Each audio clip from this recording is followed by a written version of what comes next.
जमीन आपका है, लेकिन कोई दावा कर देता कि नहीं ये जमीन हमारा है, हमारा दादा का है, परदादा का है, फर्जी डॉक्यूमेंट बना लेता है या बिना डॉक्यूमेंट के भी दावा कर देता है। और फॉल्स कागज दिखाइएगा तो फिर 420 में आपको ड्रैग किया जाएगा। बिल्कुल, आप फिर मुकदमा पर अलग चलेगा, फिर आप फंसेंगे ही। पोर्टल पर आप अमेरिका में हो चाहे लंदन में हो, आप साइट खोलिए, साइट पर जो भी डॉक्यूमेंट है आप उस डॉक्यूमेंट को अपलोड करके आप वहाँ से जानकारी ले सकते हैं। कुछ लोग शहर में काम करते हैं, कुछ दूसरे राज्य में जा करके काम करते हैं, कुछ लोग कई दूसरे देशों में जा करके काम करते रहते हैं। तो उस क्रम में वो उनको क्या करना पड़ेगा? क्योंकि कर्मचारी तो चले जाएंगे, फिर उनका पेंडिंग में चला जाएगा। तो सरकार के जमीन पर आप कब्जा किए हुए हैं, गैर मजरूआ जमीन पर बहुत सारे बिहार में सर में देखने को आपको मिलेगा कि ये फायदा होगा कि सरकार अपने जमीन को अपने कंट्रोल में लेगी, क्योंकि अब तो कागज तो दिखाना होगा, तो आप किसका कागज दिखाइएगा। तो आप पोर्टल पर भी जाके ऑनलाइन कर सकते हैं, जिसमें 3 बार अपील का टाइम दिया गया है। अगर वहाँ पे आप संतुष्ट नहीं होते, वहाँ से आपको न्याय नहीं मिलता है, क्लियर नहीं मामले होते, तो फिर हाई कोर्ट और सिविल कोर्ट, सुप्रीम कोर्ट, जहाँ भी जाना होगा फिर आप जा सकते हैं। नमस्कार, बिहार में जमीन सर्वे का काम शुरू हो चुका है। जमीन सर्वे से रिलेटेड अधिकारी आपके घर पर आएंगे और आपका जमीन का सर्वे करेंगे। कौन सा तालाब किनका है, कौन सा कुआं किनका है, कौन सा घर किनका है, कौन सा खेत किनका है, इसके बारे में आपसे जानकारी लेंगे और आपको अपडेट देना होगा। अभी हमारे साथ हाईकोर्ट के अधिवक्ता बबलू सर हैं, इनसे हम लोग बातचीत करेंगे और आपको बताएंगे कि आखिर ये जमीन का सर्वे होता क्या है, जमीन सर्वे का क्या मकसद है, जमीन सर्वे से क्या फायदा है, इसके बारे में तमाम बातचीत करके आपको बताएंगे। सबसे पहले सर स्वागत है आपका। आपका भी बहुत बहुत स्वागत है सर। सर, पहला सवाल होगा कि ये जमीन सर्वे का जो अभी स्टार्ट किया गया बिहार में, ये जमीन सर्वे है क्या? देखिए, सिंपल सा आप समझिए कि जमीन सर्वे क्या है।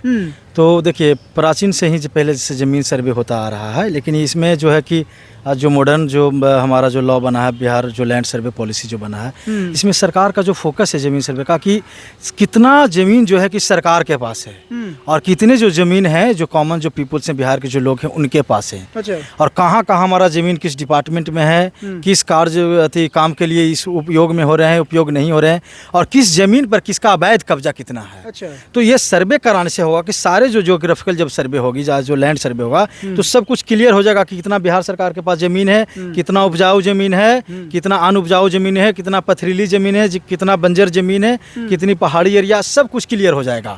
और इसका जो दूसरा जो इसका जो इंटेंशन था और मोटिव है जमीन सर्वे करने का, कि आजकल लगातार हमारे जो केस जो है कि मामले जो जमीन संबंधित जो मामले हैं, टाइटल शूट है, वो लगातार अदालत में बढ़ रहा है। होता क्या है कि जमीन आपका है, लेकिन कोई दावा कर देता कि नहीं ये जमीन हमारा है, हमारा दादा का है, परदादा का है, फर्जी डॉक्यूमेंट बना लेता है या बिना डॉक्यूमेंट के भी दावा कर देता है।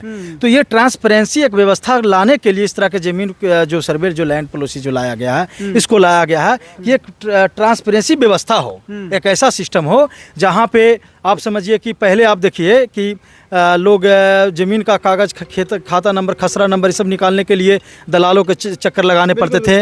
लेकिन अब इससे क्या होगा कि जब पोर्टल पर आप जाइएगा, तो जब ज़मीन सर्वे का काम कंप्लीट हो जाएगा, तो जब आप पोर्टल पे जाइएगा तो सब कुछ क्लियर वे में मिल जाएगा कि आपका ज़मीन है, किसके नाम से है, कहाँ पे है, कितना प्लॉट नंबर है, खसरा नंबर कितना है, थाना नंबर क्या है, मौजा नंबर क्या है, उसका नक्शा क्या है, सब कुछ आपका ईजिली आप अपने लैपटॉप से निकाल सकते हैं, अपने मोबाइल से निकाल सकते हैं। तो सबसे बड़ा फ़ायदा तो ये 2-3 को फ़ायदा हुआ ही है। तीसरा जो सबसे बड़ी बात है कि मान लीजिए अगर किसी के पास जमीन नहीं है, आपके दादा के नाम जमीन था, परदादा के नाम जमीन था, वो आपके नाम नहीं किए हैं, रजिस्ट्री वंशावली है नहीं है, तो उस स्थिति में क्या करना होगा? देखिए, उस स्थिति में घबराने की बात नहीं है। सरकार हर पॉइंट पे काम कर रही है और उस सारे चीज़ों को देख कर ही, सोच कर समझ कर वहाँ पे लॉ जो बिल है वो लाया गया है। तो पोर्टल दिया गया है। अगर मान लीजिए किसी प्रकार का आपके दादाजी का, परदादाजी का कोई भी सबूत है या डॉक्यूमेंट है या कुछ भी है कि जिससे आप साबित कर सकते हैं कि नहीं हम उनका फैमिली मेम्बर हैं, उनका हम वंशावली में आते हैं, उनका हम वंशज हैं, तो आप उससे रिलेटेड आप अधिकारी से भी मिल सकते हैं। किसी प्रकार का कोई ऑब्जेक्शन है तो आप पोर्टल पर भी जाकर ऑनलाइन कर सकते हैं, जिसमें 3 बार अपील का टाइम दिया गया है। अगर वहाँ पे आप संतुष्ट नहीं होते, वहाँ से आपको न्याय नहीं मिलता है, क्लियर नहीं मामले होते, तो फिर हाई कोर्ट और सिविल कोर्ट, सुप्रीम कोर्ट, जहाँ भी जाना होगा फिर आप जा सकते हैं। अच्छा सर, जैसे किसी का विवादित ज़मीन है, जैसे अभी हम और आप हैं, भाई हैं, है ना, और उनका विवाद चल रहा है किसी से कि भाई ये ज़मीन आप दावा कर रहे हैं मेरा ज़मीन है, हम दावा कर रहे हैं मेरा ज़मीन है, तो उस कंडीशन में क्या पेपर उसमें लगेगा, क्या डॉक्यूमेंट लगेगा कि जिससे कर्मचारी जो घर पर आएंगे तो वेरीफाई कर सके कि हाँ नहीं ये ज़मीन किसका है? देखिए, जैसे ज़मीन किसी का तो होगा ना, किसी का तो ज़मीन होगा। अगर मान ले जाए कि किसी के ज़मीन पर आप कब्जा किए हुए हैं, तो आप अपना दादा परदादा के नाम से ज़मीन होगा तो आप दिखाइएगा ना। बिल्कुल, आपको तो डॉक्यूमेंट दिखाना होगा। अगर आप डॉक्यूमेंट नहीं दिखाइएगा। और मामला कोर्ट में चल रहा है, तो जब मामला कोर्ट में चल रहा होता है तो निचला जो भी प्रोसेस होता है उसमें कोई भी अधिकारी इंटरफेयर नहीं करेगा। लेकिन अधिकारी इतना करेगा कि वो अपना एक रिपोर्ट बना कर दे देगा कि फलना, हाँ, यह जो भी रिपोर्ट बना कर दे देगा जिसमें वो प्रेषित कर देगा कि नहीं, ये ज़मीन जो है कि इनका अवैध कब्जा है, और इनका जो ज़मीन जिस पर अवैध कब्जा है वो ज़मीन का फलना जो मालिक है वो फलना है, और उनका जो फलना का जो बच्चा है अभी उनका वंशज है, वो ज़मीन का भी हकदार है, वो यूज में ला रहे हैं। लेकिन जो अवैध कब्जा है वो किसी और का है, इनके नाम से ऐसा कुछ नहीं प्रतीत होता है। तो वो चीज़ आप जब अदालत में जाएंगे तो अदालत उस चीज़ को एग्री करेगा और फिर आप उसको पर टाइटल सूट में आप केस जीत जाएंगे। समझे ना? तो यही बात है। अगर मान लीजिएगा आप सरकार के ज़मीन पर आप कब्जा किए हुए हैं, गैर मजरूआ ज़मीन पर बहुत सारे बिहार में सर में देखने को आपको मिलेगा कि सरकार के ज़मीन पर से बरसों से मकान बना के आती रह रहा है, गाय भैंस पाल रहा है, यूज कर रहा है, खेती कर रहा है। तो इससे ये फ़ायदा होगा कि सरकार अपनी ज़मीन को अपने कंट्रोल में लेगी, क्योंकि अब तो कागज़ तो दिखाना होगा, तो आप किसका कागज़ दिखाइएगा?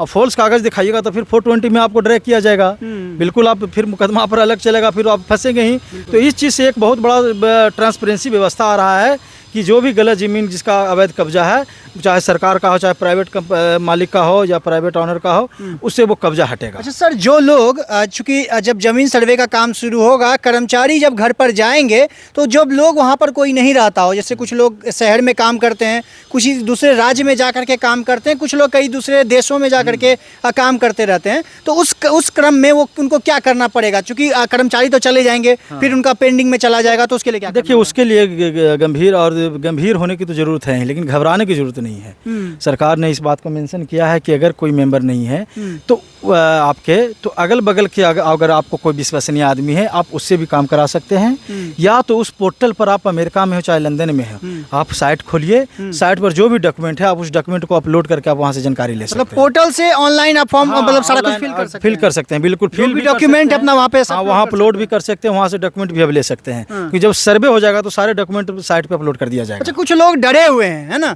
कि अब हमारे घर पे कर्मचारी आएंगे तो हमको ये दिक्कत होगा, हमारे पास ये डॉक्यूमेंट नहीं है। तो जब जिनके पास डॉक्यूमेंट उस वक्त आपके पास डॉक्यूमेंट नहीं है तो अधिकारी आपको हेल्प के लिए आ रहे हैं। अच्छा, अगर आपके पास किसी तरह का कोई प्रॉब्लम है तो आप अपील में जा सकते हैं और अधिकारी वहाँ पे आपको समझाएंगे कि आपको ये डॉक्यूमेंट की ज़रूरत है, अगर नहीं है तो उसका रास्ता क्या है, उसका वे क्या है, उसका तरीका क्या है, वो सब आपकी ज़रूरत और आपकी जो समस्या है उसको सॉल्यूशन देने के लिए अधिकारी जा रहे हैं। अच्छा। डोर टू डोर जाएंगे, क्योंकि 2 फेज में इसका सर्वे हो रहा है। फर्स्ट में तो 20 जिला में होना है और सेकंड में 18 जिला में, और दोनों जिला में लगभग स्टार्ट हो गया है। हाँ, तो घबराने की जरूरत नहीं है। मतलब जो भी आप भयभीत हो रहे हैं उनको घबराने की जरूरत नहीं है, उन्हीं के लिए आ रहे हैं। आप ही के लिए आ रहे हैं, वो हमारे लिए आ रहे हैं। ऐसा नहीं है कि आपका जमीन जबरदस्ती वो लेकर चले जाएंगे, ऐसा नहीं है। हमारे पास अदालतें हैं और भी अथॉरिटी है, ऐसा कुछ नहीं होने वाला। चलिए, बहुत बहुत धन्यवाद सर। देखिए, जमीन सर्वे को लेकर के हमने जो भी तमाम सवाल थे इनसे हमने पूछने का प्रयास किया है। बाकी इस वीडियो के माध्यम से अगर आपके मन में और भी कोई सवाल आते हैं तो कमेंट में वो सवाल जरूर पूछिएगा, हम प्रयास करेंगे वापस से आकर के फिर से एक टॉपिक पर, उसी टॉपिक पर इनसे डिस्कशन कर लेंगे। बाकी इस वीडियो को देखने के बाद आपकी जो राय होगी वो भी प्रतिक्रिया के तौर पे कमेंट बॉक्स में जरूर बताइएगा। मेरा नाम अंकित भारद्वाज है और आप द पब्लिक पॉइंट देख रहे हैं। बहुत बहुत धन्यवाद।